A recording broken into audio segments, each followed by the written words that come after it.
bitches, what's up? I'm a little late to the game because for some reason I can't hear us on the headphones, so I can't hear when the intro stops. So I have to like look at Jess. I'm watching Jamie. Like, and I won't give her like any cue until it's like right about time. Anxiously awaiting. It's great. So if you didn't already know, you're listening to Hot for Justice podcast, and that's Jessica. And that's Jamie. Didn't mess me up this time. Ha ha. Anyways, but yeah, we're back finally. Sorry we missed a week. Yeah, we had a real rough time. After your baby shower, it really just took it out of us. Yeah, I was pooped, and it just didn't work out to meet up. So yeah, last weekend was hectic. Yeah, there's a lot going on. Yeah. So we're sorry. It won't happen too much. Yeah. Well, it might happen. I'm not going to say it won't happen again because who knows? And for the next month when I will be unpregnant. Unpregnant. So, we were working on having some backups. Yeah. For you in case I'm unable to record. Yeah, I have a few of my other bitches that I have already pre-warned that they might need to. Yeah, fill in for me for an episode or so. But we're going to try to record some extra so that we have some. Yeah, we want to try to have some, like, pre-recorded shit. Yeah, because, I'm not going to be worried about this podcast for a while. I mean, you will be having a tiny human that you'll have to make sure is alive. Yeah, exactly. Exactly. So, yeah, I don't remember who goes first, though. That's actually a wonderful question. I'm going to go ahead and check real quick, because I'm a piece of shit. I have no idea about anything. I think I went first last time. Okay. Because I did the drugstore killings, yes. Oh, yeah, and that was a long one. That was interesting. Yeah, so it's your turn. This week I have a long one. Excellent. Mine's like kind of short, but it's like weird. So yeah, mine's twisty. So mine's solved though because it was just fun, though. Too good to not do, like too interesting. But yeah, it's solved. And I have to shout out to Sam because she actually was the one who, my mom had mentioned this case to me and I completely forgot about it because my mom knew the victim. That's still so bananas to me. When you were texting, you were like, oh my god, like, my mom knew this person, my roommate, like, knows someone that knows them, like, yeah. Like, what the fuck? Because, it's like small town stuff, you know? So, but Sam was like, yeah, the Carlson case is interesting, so I was like, oh, well, it rings a bell. Right. Did some research, super twisty, so thanks, Sam, you rock. Yes, shouts. And, so I watched Dateline on this one. That's how I got most of my information. Okay. You can watch Dateline too. It's pretty interesting. But we're going to start in 1990 in Murphys, California. Ooh. Small town. So Christina Carlson lived like kind of out of town with her husband, Carl Carlson. That's a hell of a name. I know. It is. And their 3 kids. So Are they also named Carl? no, thankfully. Let's see here. So this is around Christmas time. Apparently the window in the bathroom had been broken. And so he boarded it up from the outside. Oh, shit. And he put 17 nails in it to keep it secured. Not 16, not 18. 17. Okay.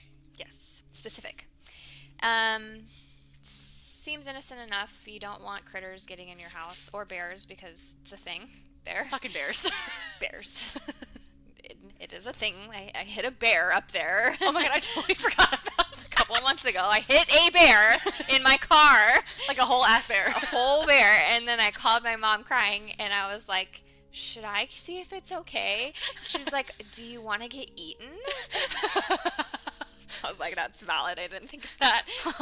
Yeah, you've angered it. You Yeah, fucking I hit it with felt your car. so bad. I tried to stop. I slammed my brakes on. Couldn't miss it. It broke my bumper and my headlight. Had to get it fixed. I was pretty pissed about it. Anyways. Yeah, I think it was Audrey and Tony's. I think you texted Audrey and I did, and I you're said like, what the I fuck? hit a bear. And you're like, excuse me? People were like, you mean a deer? Like, my insurance was like, you mean you hit a deer? And I was like, no, I hit a bear. I know the difference. By the way, I'm so sorry if you just heard like my Starbucks straw, like, I just was adjusting my chai. It's a coffee day, you guys.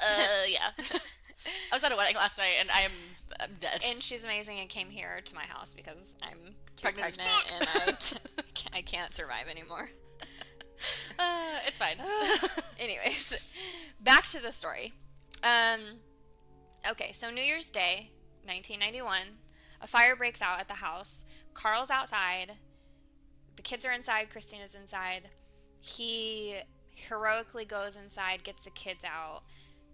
Christina's trapped in the bathroom, can't get out because the window's boarded. Shit. The fire's right outside the bathroom door. She doesn't escape. She dies in the fire.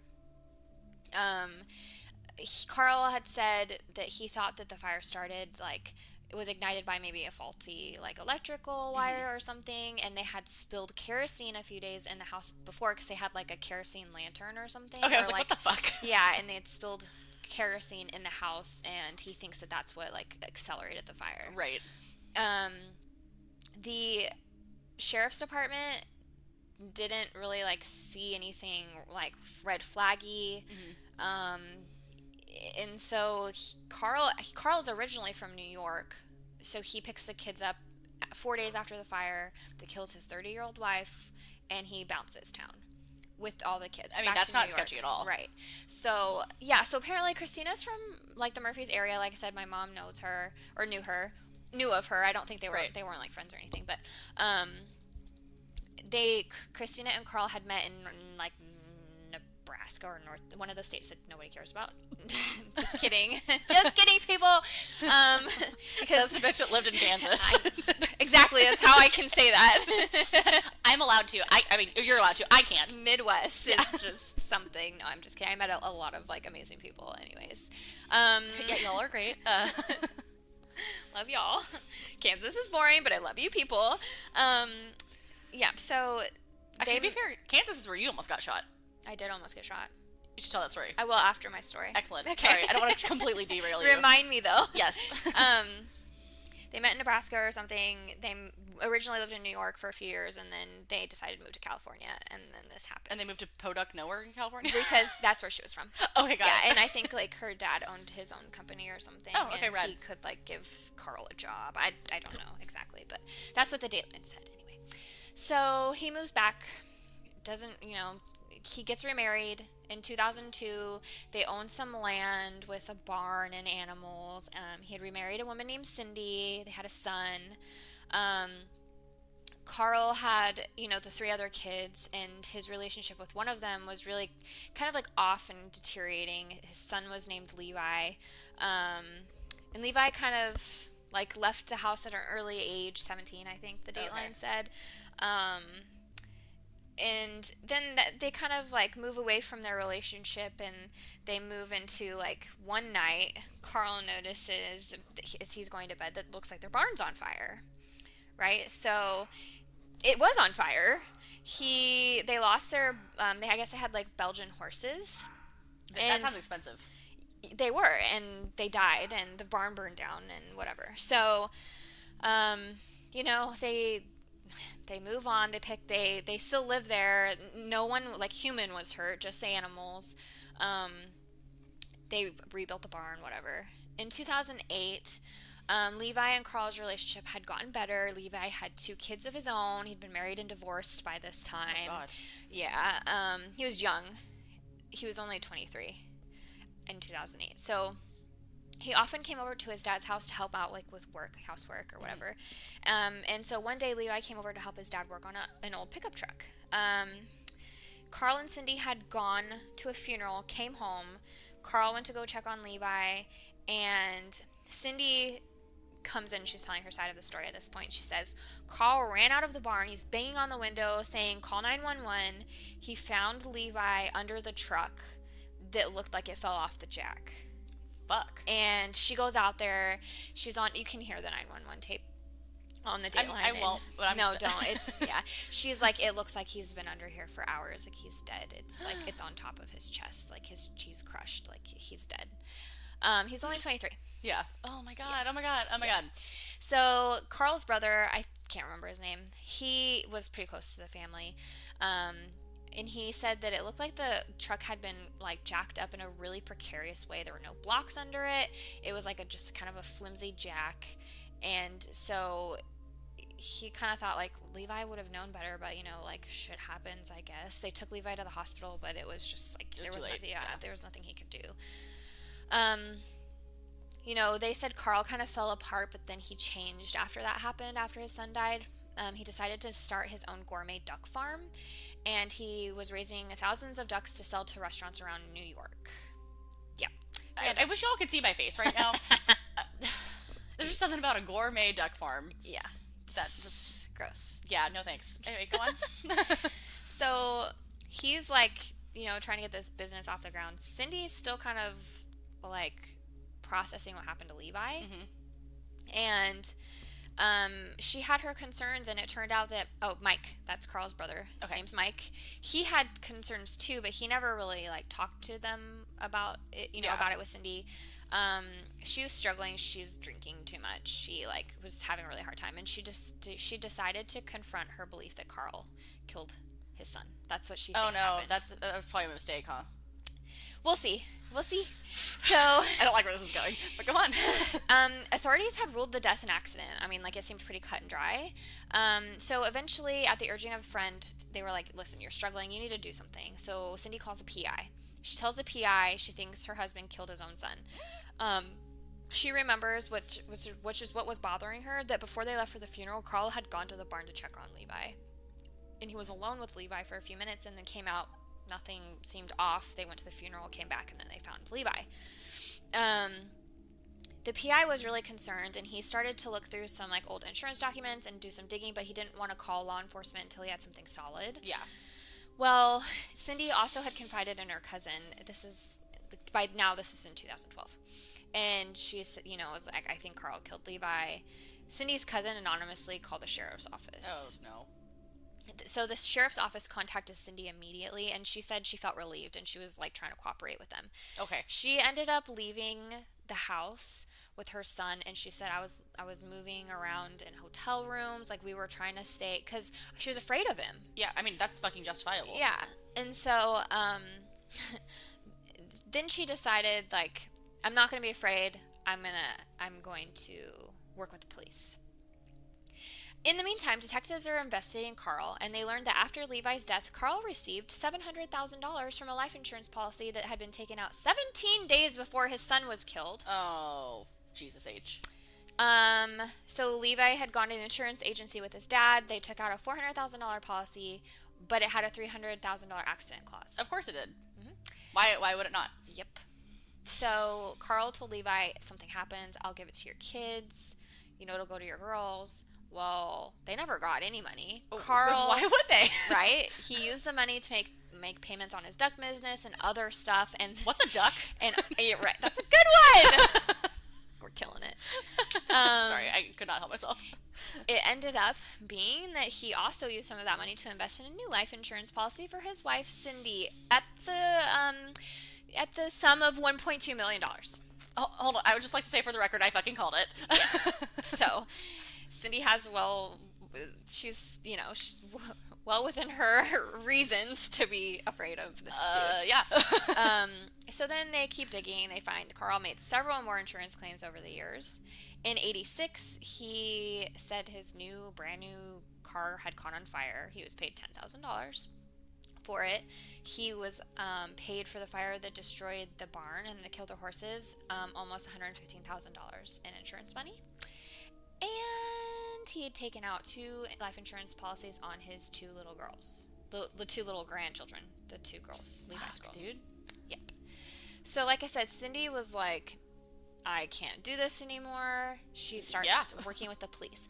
So she told Carl, I will consider coming back. I will consider working this out if you be honest with me. And she's wearing a wire. I was like, yeah, she's totally... Yeah. I was like, otherwise, like, I would have been very upset if it was... She just wanted to get him to admit about the horses. She didn't think that he would talk about anything else. Right. But I think that was a good move. Yeah. And so, she said he had told her, well, they were in a restaurant, and it ended up being that the recording was inaudible. So, yeah. So she said, I asked him, was it hard pulling the truck off of the jack or pushing it off the jack? And he said no. But the police, couldn't hear it, so it was just her word against his. So they tried again. he seemed I'm really so stressed out. suspicious. Yeah. He seemed really suspicious about it, and he was like, well, like, how do I know, you know? Yeah. Anyways, she was able to get him to talk about it again, but what he said, and they have recording of this on the Dateline, he said that he denied pushing the truck off of it, but, quote unquote, he took advantage of the situation once it happened. What a piece of shit. Yes. So, detectives brought him in. He was fucking proud. Yeah. Oh, he thinks he's smarter than everybody else. All right. Detectives are talking to him. He, like, denies that he killed his son. He's like, no. Well, I mean, yeah, why would he cop to it? That makes... Yeah. The cops are like, this dude has a huge ego. We're going to play to it, right? Yeah. So, it was funny. A quote from his interrogation. What Carl said, you don't kill anybody for money. That's what he said. When they're asking him, like, no, I didn't do this. You don't kill anyone for money. Like, that's not right. Like, what? Okay. Wow. He's lying through his teeth. Basically, it was like 8 or 9 hours, and they basically got him to admit that Levi was dead before he left for the funeral. Stop. He still didn't admit to, like, pushing the truck, but he said he left his son to die once the truck fell on him. And then after, a little more prodding, he admitted that he caused the truck to fall by opening the door, but he kind of made it seem like he didn't think it would fall, like it was an accident. Right. That fell on his son, crushed him, and then he walked off, like, left his son to die. So they arrested him, charged him with second-degree murder. He pleaded not guilty. I mean, like, okay, even if he was being truthful, right? If it accidentally happened, that's second-degree murder, or at least or manslaughter. 100%. Yeah. Idiot. Wow. Wow. Mike, Carl's brother, wasn't surprised, but then he starts thinking about how his sister-in-law died all those years ago in Murphy's, right? Investigators in New York were starting to look at his first wife's death too, because they're like, this dude's he's pulling the insurance money game. Nobody's noticed all these years. So investigators poured over reports that went back over 20 years. It looked like State Farm, which was the insurance holder that had the policy, they brought in an engineer or electrical person named Ken Buskey, and he was asked to evaluate the fire before they paid out, because he had a life insurance policy for $200,000 on his first wife. So that's a 90s money. Yeah. Don't know what it is, but yeah, it's more than $200,000. Yeah. So it looked like Buskey said, first off, the kerosene looked like it had just been poured, not that it had been spilled several days prior because of how the edges were. Like normally it would like evaporate, but he said there were clean edges. It looked like it had just been poured. There was no evidence of like an electrical spark or anything that would have caused that.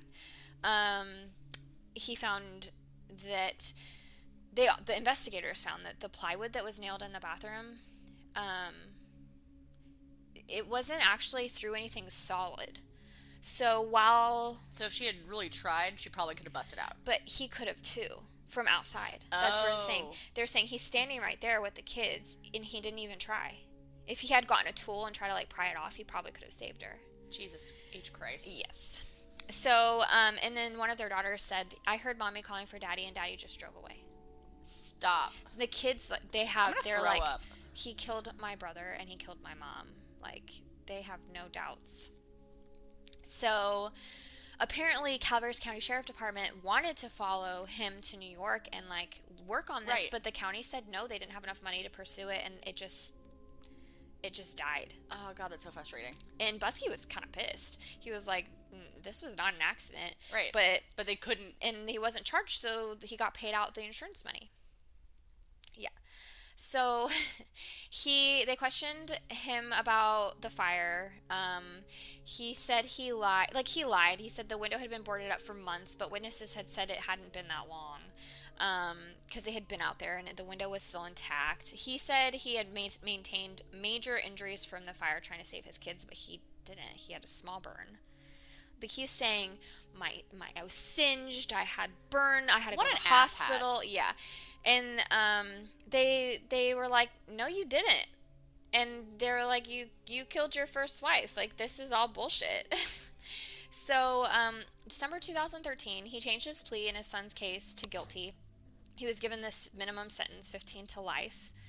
And then Calaveras County comes in August of 2014, and they're like, you going down. So they extradited him back here for the death of his wife, Christina. He's currently in Calaveras County Jail, and I think his trial is going to start September of this year. So that's bananas. Somebody that I know worked for the jail that I was talking to this about, like, I was talking about it with my husband and this person, and they were like, are you talking about Carlson? And I was like, yeah, because I hadn't said his name. I was just saying the story. And he was like, yeah, I talked, he worked at the jail. He was like, he was a really polite dude and really, really clean. And I'm like, well, yeah, of course he is. Yeah. He's gotten away with it for 20 years. I mean, being you're cold ass-blooded if you're going to kill your kid. And your wife. Yeah. Jesus fucking Christ. Yeah.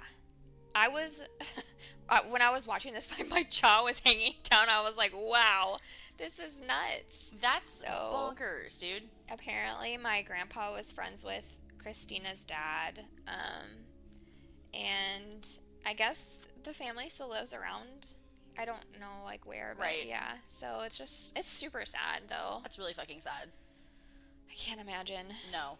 It's probably, like, the worst way to die. And what a piece of that is so cool. It's cold-blooded to kill your wife, but then to let a car crush your kid and walk away. Because he probably didn't die immediately. No. He suffered, and 100%. you just left him there. I mean, so did Christine. 7. Yeah. Yeah, because, like, he's a real fucking monster. Mm-hmm. Absolutely. And I think the thing about it is nobody would have suspected him. He would have gone away with it all had his wife not been like, something is not right here. Good on her. Yeah. I know, that's why I was talking to my mom about it, and I was like, I give her kudos for not being, like, in denial, because I feel like a lot of new wives are like, no, he could never do that. Especially it's not her, it's not her biological kid who's killed, but she just knew something was off, and... That's so crazy. Yeah. Oh, my God. So, that's my story. Oh, I'll tell you now how I almost got shot when I lived in Kansas. Oh, yeah. See, I forgot you didn't. Yes. My brain's coming back a little bit, you guys. I'm so excited. So I lived in Kansas, as we've mentioned, for several years while my husband was stationed there in the Air Force. We lived in this crappy little apartment close to base, and I was getting ready to go to I worked at the mall, and I was getting ready to go to work. But I was on one of those shifts where I had to call in first if they needed me. So, like, you were, like on call, basically. Yeah. So, I called, they were like, we're slow, we don't need you. And I was like, sweet. Because I would have been leaving then. Right. So, around the time I would have been leaving to go to work, I hear gunshots. And I'd never really heard gunshots before. And, like, I was really confused. So I called my mom and I was like, I don't know what's happening. And she's like, well, don't go outside, just stay inside. Well, I did go outside, like, eventually. Like, I waited a little bit, but while I was still on the phone, I walked outside. There were people congregating, so I was like, oh, what's happening? Well, it ended up being that somebody had driven by. My front door faced another building. It didn't face the street, so, like, the side of our apartment building faced the, like, street/parking lot. Right. Some dude trying to murder his girlfriend drove by, shot into the building. One round went into my neighbor's window and landed between the walls of our apartment. And other rounds went into the stairwell and ricocheted, so you could see the bullets, like, ricochet off the building, which I would have been going down the stairs at that time to go to work. Yeah. It was crazy. They found who did it in a matter of a day. Wasn't hard to figure out. And his girlfriend lived on the complete opposite side of the building. Idiot. Really, though. But I got interviewed by CSI people. It was crazy. Really scary. And that was just the first shooting that happened at that complex. So, yeah. It was, a great place to live. Totes. Glad we don't live there anymore. But yeah, that's my story. Anyways, now it's your turn. Woo! Alrighty, so... my case, I was actually researching this morning because we're planning on, like we were saying earlier, kind of pre-recording some stuff. Yeah. So I was trying to have a couple more, like, ready. Oh my god. So this one is fucking bonkers. And it's actually kind of funny. well, the case isn't funny. Yeah. But so it happened in Castro Valley. Okay. Which is like from like my house, like maybe like 45 minutes. Okay. So just yesterday. Oh, jeez. So after the wedding, me, Zach, and then a couple of other people were gonna go back to Brandon's apartment and like have a couple beers. Yeah. And so it's us two, Brandon, and then our buddies Cole and Rob in the car with us, right? And the wedding reception was in like the Oakland Hills. Okay. And from there to Brandon's apartment would maybe been like 25 minutes. So the Oakland Hills, there's only kind of like one way in, one way out. Yeah. Like a couple, like just like a couple like small one lane roads. And one of them, if you go down it, there's like one turn off and it goes to the town that Brandon lives in. Okay. We were driving, but there's like no reception because you're up in the hills. Yeah. We missed our turn because we didn't have reception, so the thing didn't tell us turn left here. Yeah. Right? And then a good like 10-15 minutes. By the way, Brandon's gonna fucking kill me for telling this story. Because he got so mad at me. Because I was like the co-pilot. Like, hey, Brandon. yeah, he was like, I'm pretty sure you were supposed to turn left back there. But this is like 10 minutes after we were supposed to turn left, right? Oh my gosh. And then I'm like, no, you're a fucking idiot. Like, and like, Rob, Cole, and Zach are all like, yeah, like, Brandon, you're a fucking idiot. And he's like, no, we're gonna like end up in Castro Valley or some shit. And then we're like, are you stupid? Like we were getting like, oh my god. so he started getting salty. Yeah. Like he was just like, me. Like, I can just picture it now. yeah, and we're just like shitting on him at this point. Yeah. And then all of a sudden, by the way, please excuse Harlow. Yeah, she's a loudmouth. If you can hear her. Then lo and behold, we passed Castro Valley High School. And I was like, And Brandon was probably. and then he's like, so who's the fucking idiot now? Yeah. And he's like, Jamie. I'm sorry. So yeah, he got mad salty at me. Gosh. That's funny. Semi-deservedly. I mean, it's funny though. I know. Well, I was like, if you had warned us, like when we were supposed to turn left, and he was like, you could have turned around. I'm like, oh my gosh. Yeah, you didn't know where you were. Yeah. What would we do without GPS though? Oh God, I don't know. I'd be screwed for sure. Yeah. If you think I can't do math, I definitely can't read a goddamn map. Oh, same. But yeah, so that's how I ended up not getting home until like 2 in the morning last night because it added an extra like 40 minutes to our drive because we had to go through Castro Valley and then all the way back to where Brandon lives, and then Brandon lives an extra like 20 minutes away from us. That's annoying. Yeah, so I'd be salty. Yeah. About it. Mm-hmm. But I here we wouldn't are. show it because I wouldn't want Brandon to know. Well, here we are now. All right. So this happened in Castro Valley, so that was your story. my Your tie-in. whole tangent there. Gotcha. So it happened almost 25 years ago, like a month ago. Okay. So A long time ago. yeah. So May 27th, 1994, just 2 days after her 14th birthday, Oh. a young lady named Jenny Lynn came home from school and was talking to her friend on the phone. She was like, so Jenny was a straight A student. She was like really big into like music. Like all of her extracurricular stuff was music. Like she did piano recitals. Cool. Like she was huge. Like piano was like her thing. But I think she also played like the violin and maybe another instrument also. Yeah. She was super smart. Super like she was going places. Yeah. Right. And like things that she would frequently do when she would get home from school would be like talking on the phone with her girlfriends and sometimes like have like the phone like set up on speaker and then like play piano for them. Oh, cool. Like it was really cute. She was good. Yeah. Yeah. So she was on the phone until about 5:15 p.m. like via the like phone records. Soon after that, after she got off the phone, somebody broke into the house, forced her to take off her clothes, stabbed her multiple times in a bathroom. Oh my god. So they like tied her up and bound her and like duct taped her mouth in the upstairs bathroom. So they forced her up the stairs. The investigators say that the killer either entered through a broken window or the sliding glass door of the house. Okay. There's no signs of forced entry necessarily, but the weird thing that I found was that the window was seemingly broken from the inside. Weird. Very weird. So Maybe they were trying to confuse it, you know? I think so. But I also read this thing. So the family was they're Asian and they were like very religious. And I'll get to this later, but the one of the guys that they thought did it, he was also Asian. Okay. And there's some part of like culture that if you have like a downstairs window or something and it's opened or broken, this the dead person's spirit can like go through it and like exit the house or something. Oh, I see. So I don't know all the like it could have been her particulars. family. Potentially, but I don't know why you would break the window. Why wouldn't you just open it? Right. But I don't know if it That's has true. to be broken for like that to be. I'm really not 100% sure. Right. Okay. I mean, also 90s, people don't lock their doors Right. So or their sliding glass doors. I really, in my heart of hearts, think the sliders maybe left open, or maybe she accidentally left it unlocked. Was it summer? No, it was May, so it was probably warm. Yeah. So it could have been that it was even open just to let the nice. Right. You know. There's a lot of different reasons it could be like that. Yeah. Her dad came home from work around 6:45 p.m. and found her body. That's terrible. Yeah, so they weren't robbed. Nothing was missing.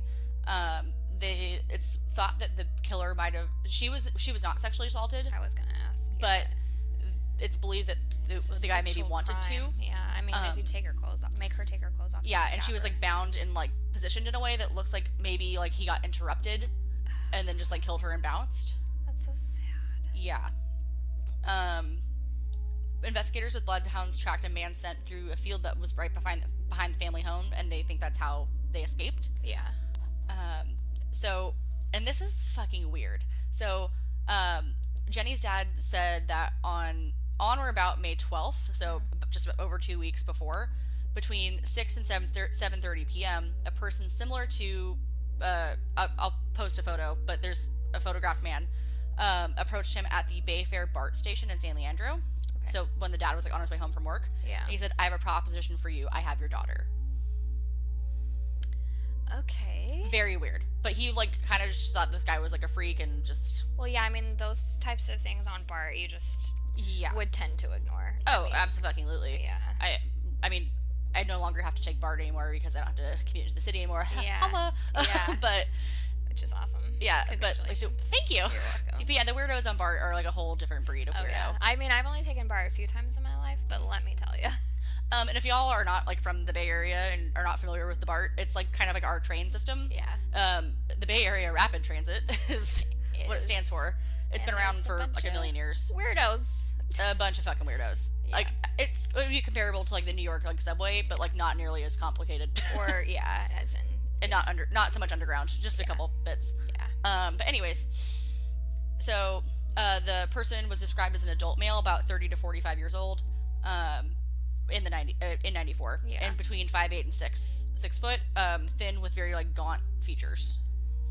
How did they get a? So that was the description of the man that talked to At the the dad. BART, okay. Right, and that's why there's like a photo I see. because They think he's maybe like, it's it kind of looked like connected. this guy. Yeah.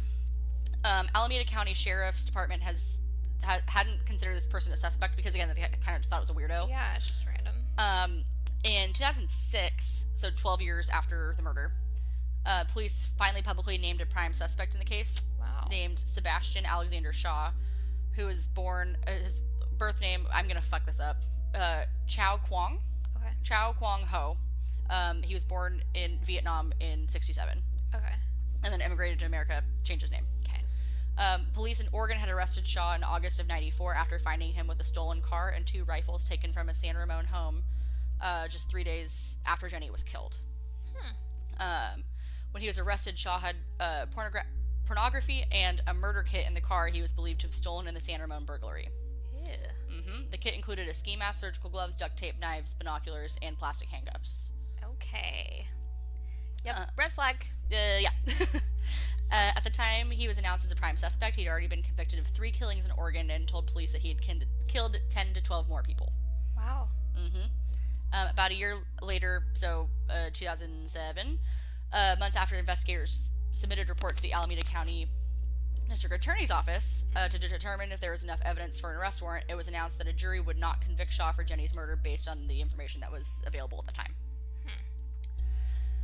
So the whole thing is just fucking bananas. Yeah. So yeah, this guy's currently in prison in Oregon, and they can't pin it on him, but like they're pretty Yeah. sure it's him. That's crazy. And like he like loosely matches the description of that guy that Yeah. which is crazy. And I found this on Reddit. So like some things that like I'm very curious about also Yeah. was like I want to know more about that guy, Yeah. like the BART guy. Yeah. Like how did they know him? Like Right. were they casing the house? Right. You know what I mean? Because so Did he follow him home before he like came up to him and said that? Yeah. You know, like. And the other wild part is, like, there was only, like, an hour and a half window between the time she got off the phone with her friend and she was found dead. So not a lot of time. No. So it's like, did the guy know that she was on the phone? You know, there's a lot of, like, weird timeline pieces that don't really make sense. Watching her. Yeah. Which is creepy. Ugh, ew, it gives me chills. Yeah. So, Wow. yeah, and, like, there was literally, like, nothing on the crime scene. There was no DNA. There was no nothing.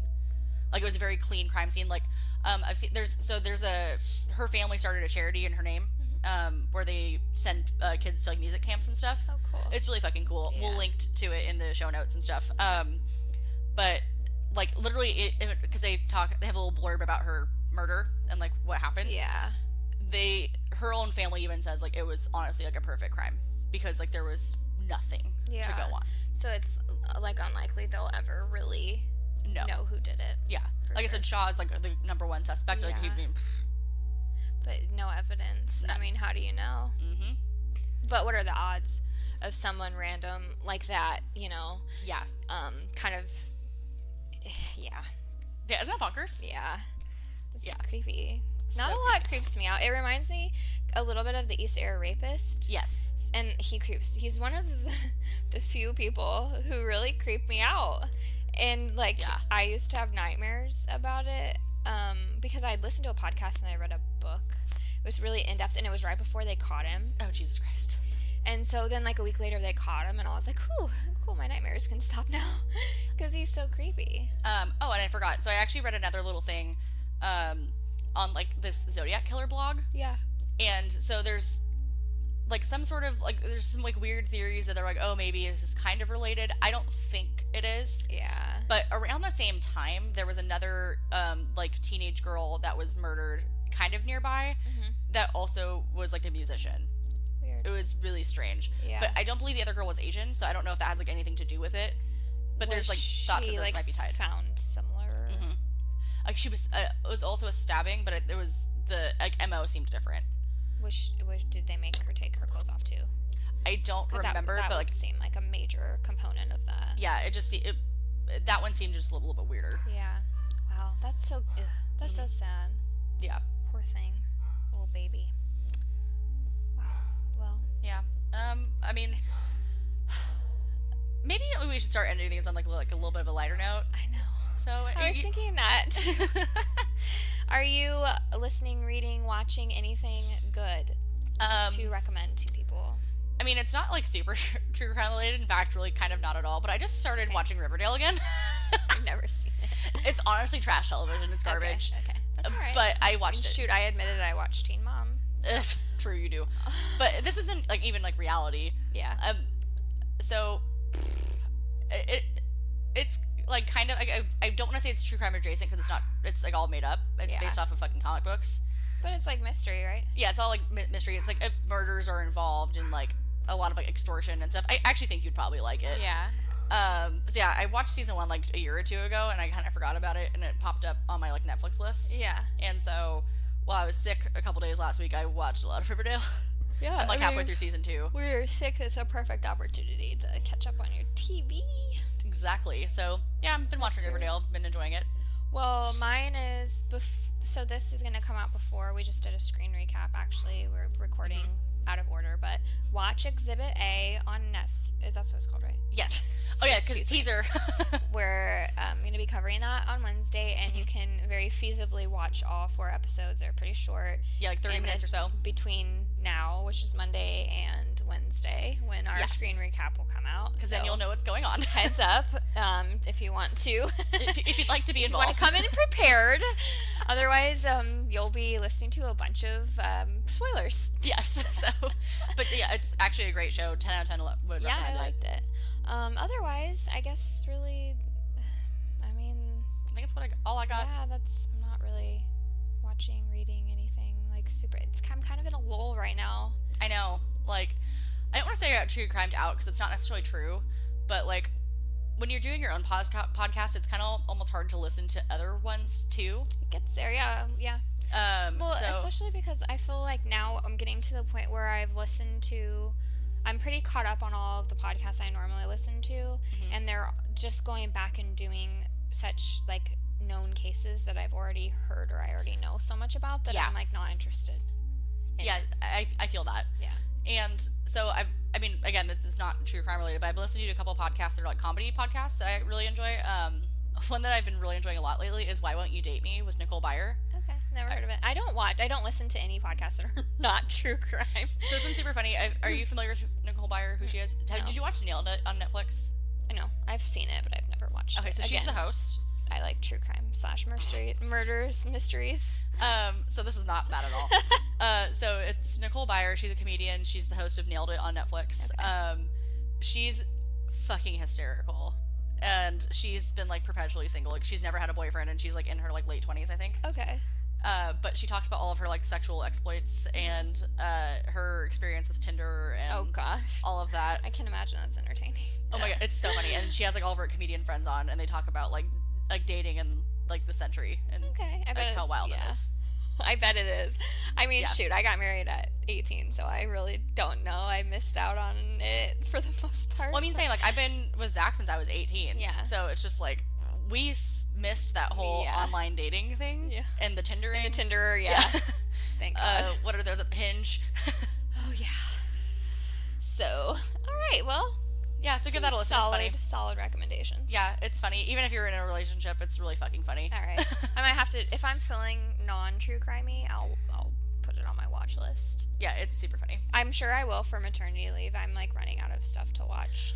My friend was like, you need to build up a solid arsenal for when you're on maternity leave because you're going to basically be up all day and all night and you need stuff to watch. Yeah, you're gonna be bored. So So yeah. So all right, that's all from us. That's all for this week. Yeah, tune in Wednesday for Exhibit A. Yep. And we'll catch you then. Yes. All right. Bye-bye.